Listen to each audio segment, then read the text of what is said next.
County was the host of Raila Odinga. And are we now seeing a region closer and closer to making a decision? And what will that decision be like? Because you've also seen a lot of activity when it comes to the side of UDA. UDA gets into Mount Kenya as they leave, then Raila Odinga comes back. As they leave, you see One Kenya Alliance coming to have a meeting with the Mount Kenya, a section of Mount Kenya leaders. What would the next 8 months look like for that region?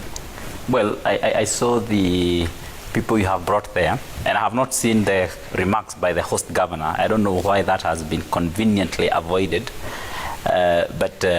What do you mean conveniently avoided? Oh, sorry, I withdraw. But we need to have that comment also. That was the event on Saturday. Yeah, there were the remarks also from the host governor, which I also thought also needed to make part of the governor. What were those remarks? No, I brought the governors. You have brought Kimemia what there. What were those remarks? You have brought Kimemia saying that they lied about Raila Odinga, they demonized him. Could they also be doing the same? What are those remarks you're talking about that you don't want to see on TV? The governor Kahiga, what he said. Saying what?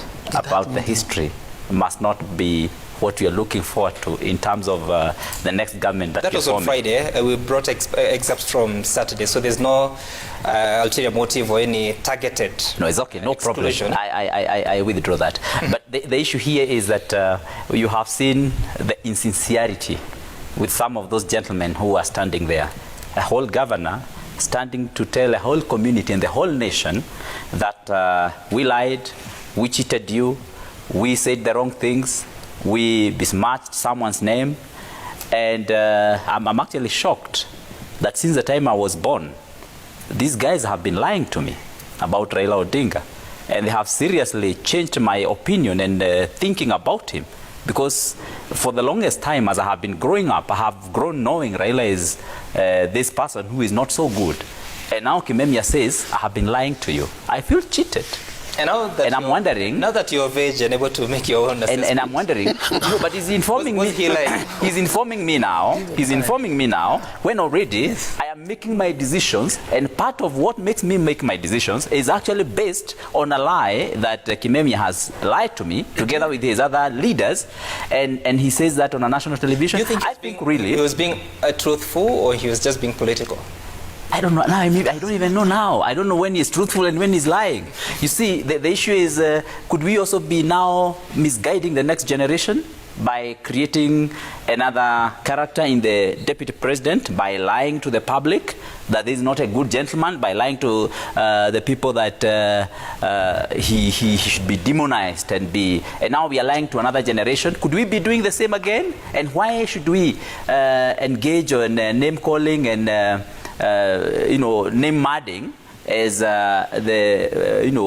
politicians in this country, and particularly even Mount Kenya? So that is why me as a young person, I'm saying I really, and probably that's the reason why you find the Mount Kenya people are clearly on their own path. And that is why now these governors whom you have seen there are talking for themselves, not talking for the people. When you see Derito Moridi there, His Excellency, the governor of Laikipia, he's totally not talking for the Laikipia people. If you go to Laikipia, how do you know that? Of course he's not. How do you know that? I mean, I can say it because I'm a Mount Kenya person. I'm a leader there. I know. When you go to the people on the ground, they are not with those leaders. The leaders are on their own. They are doing their own bargains. Some of them they know that they are very unpopular on the ground and they're not going to be winning. So they are actually bargaining for their next cabinet slots, and they exit from the elective politics. Others are already exiting from the positions of governors because they can't run that term. And so they're negotiating for themselves. And they have found a safe place to do that negotiation.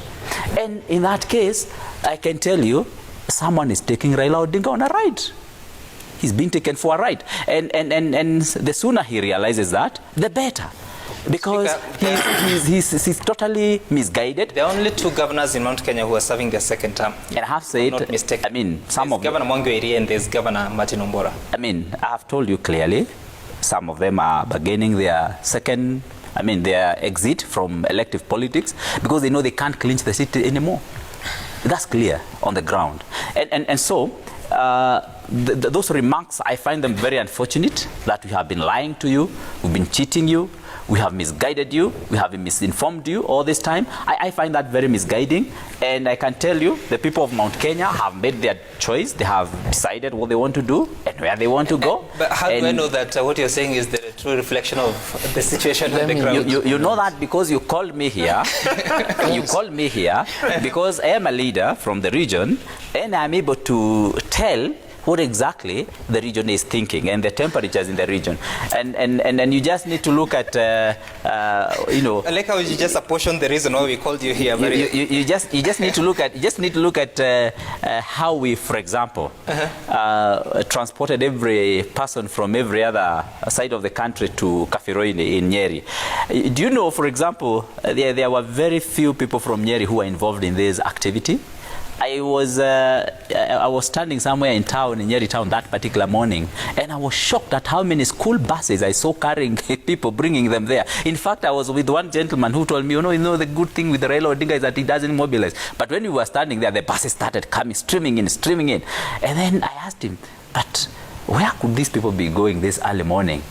And then I was like, oh, is there a show in Kafiroini that we had not been told about? Only to realize, actually, they were going for that meeting. There's a lot of mobilization of people. And I don't know why we're even using school buses to mobilize for politics. All right.